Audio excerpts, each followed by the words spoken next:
সামাজিক সুরক্ষা ও সরাসরি আর্থিক সহায়তা, ভাবুন তো একবার। হ্যাঁ, এটাই।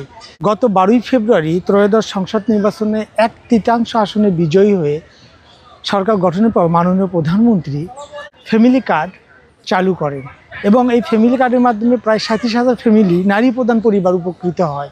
কৃষি কার্ডের মাধ্যমে 20,000 প্লাস ফ্যামিলি উপকৃত হয় এবং ক্ষুদ্র মাঝারি ধরনের কৃষি ঋণ 10,000 টাকা পর্যন্ত মওকুফ করা হয়। তারপরে তিনি শুরু করেছেন খাল খনন। খাল খনন শুধু একটা কর্মসূচি নয়, খাল খনন করে যে মাটি তীরে থাকবে সেখানে গাছ লাগিয়ে পরিবেশের উন্নয়ন ঘটানোর একটা বৈপ্লবিক সাধন তিনি সাধন করেছেন। এছাড়াও তিনি এই অল্প সময়ে আরও কিছু কাজ করেছেন। কাবি খা, কাজের বিনিময়ে খাদ্য কর্মসূচি, কাবিটা, কাজের বিনিময়ে টাকা কর্মসূচি। এই যে অভূতপূর্ব কাজের সমন্বয়ে উন্নয়ন সাধন করছেন, আসুন আমরা নিজ নিজ অবস্থান থেকে সচেতন হয়ে দায়িত্বশীল হয়ে কাজ করি এবং দেশ গড়ার স্বার্থে মাননীয় প্রধানমন্ত্রীকে সহযোগিতা করি। করব কাজ, গর্ব দেশ, সবার আগে বাংলাদেশ।